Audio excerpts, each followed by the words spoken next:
Hey, Asheville, North Carolina. My name is Mark. I want to welcome you to the Find Me project and podcast. We really need your help in looking for a missing person. His name is Gabe Crow. Gabe vanished back on January 27th, 2024, and was last seen by law enforcement on Starnes Cove Rd and Yosemite Trail. Now, that's in the western part of Asheville, near Spivey Mountain and Deaverview Mountain. 3 months after Gabe disappeared, search and rescue teams performed an extensive search on and around Spivey Mountain, however, did not find a single item related to Gabe. In this episode, we're going to talk about the circumstances around Gabe's disappearance. We're also going to work with our internal team to have a profile completed that will hopefully help us in the search for Gabe. We're going to take a look at both his behavioral and personality characteristics, as well as his pattern of life. Now, hopefully all of the information that we gather will lead us into a live search party, which will be part 2 to this series. Now, there's a few different ways that you can help. The first is by joining our Guardian Angel Task Force. That's our team that searches for missing people by gathering open source intelligence. So if you enjoy that type of thing and you're good with investigations, join our team. We need your help. The second is if you have any information about Gabe's disappearance, submit a tip. Go to our online platform. You have the choice to remain 100% anonymous or self-identify. The link to our online platform is in the show notes. 2 other ways that you can help is by sharing our podcast and any videos. Our podcast is the biggest content platform.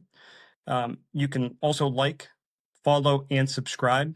It does help, especially getting our content in front of people where they might not realize that they have some information that is valuable. And the final way is you can donate, whether it's $5 or $50,000.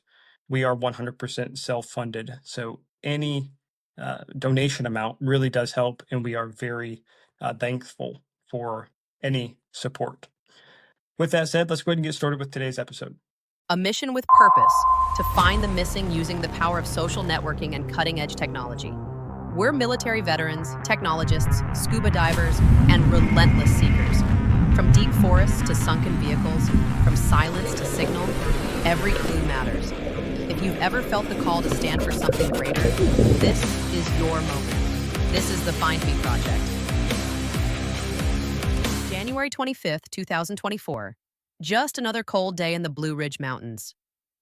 Cold, damp, and overcast. Gabe's mother drops him off at Enterprise Rental Car located at 26 Tunnel Road in Asheville. Gabe rents a vehicle and leaves the location. On Saturday, January 27th, the Buncombe County Sheriffs Department responds to Starnes Cove Rd. What they find is a vehicle in a field with all doors open and nobody around. Just south of the vehicle, the deputy finds 27-year-old Gabriel Thor Crow on foot in the Starnes Cove Rd and Yosemite Trail area. According to Gabe, he was visiting a friend when he found out things he didn't like. Gabe's roughly 45 minutes from his home in Cherokee, North Carolina. In that encounter, Gabe reportedly told the deputy something strange, something unsettling. He believed someone had tampered with his rental car. He said someone had put something in it. The deputy offered help. Gabe declined. Moments later, he walked away, on foot into uncertainty. The terrain around Spivey Mountain and Starnes Cove Rd is unforgiving. Dense forest, steep slopes, hidden hollows. It's believed Gabe may have gone into the woods, but in doing so, he may have become disoriented in the low visibility and harsh winter weather. A psychological phenomenon known as circular walking or looping may have taken hold. When lost, people without visual cues often unknowingly walk in circles. If Gabe was cold, wet, and alone, his energy would have quickly drained. Experts estimate hypothermia could set in within hours, especially in soaked clothing. Rain that day only increased the danger. The timeline grows more chilling when you realize this. It wasn't until April 2024, 3 months after his disappearance, that a full-scale search effort was mounted. 7 coordinated teams, over 120 personnel, drones, K-9 units, ATVs. The search covered miles of rugged Spivey mountain terrain. Not a single trace was found, no clothing, no belongings, No evidence. It was as if the mountain had swallowed him whole. For his family, the silence is deafening. Gabe's loved ones say this was completely out of character. He was deeply connected to his Cherokee heritage. A gifted basket maker, a young man with purpose and pride, not someone who would simply vanish without word. Now, we're taking the next step with help from experts in profiling, terrain analysis, technology, and advanced behavioral modeling. Our team is analyzing every clue, reviewing weather data, psychological patterns, and environmental mapping to narrow the search. Our goal? To find answers. And to find Gabe. This is more than a mystery, it's a mission because Gabe isn't just a statistic. He's a brother, a son, a member of a vibrant culture.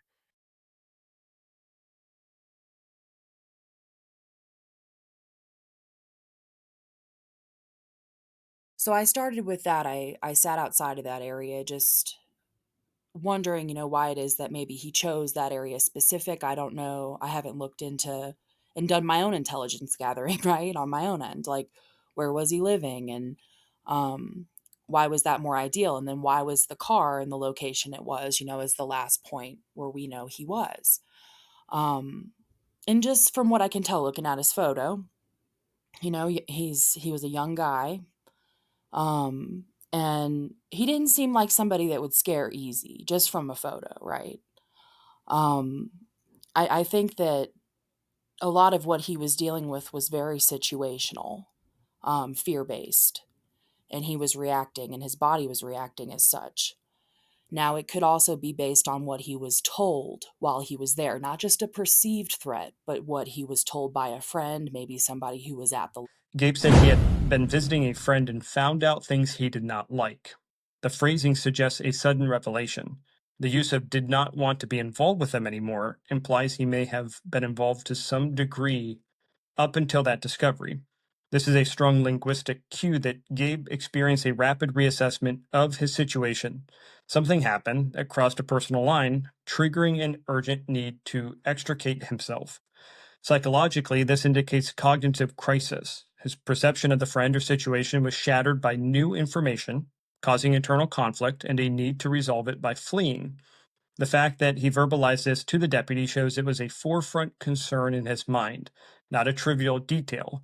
This level of candor about, I saw something bad and I'm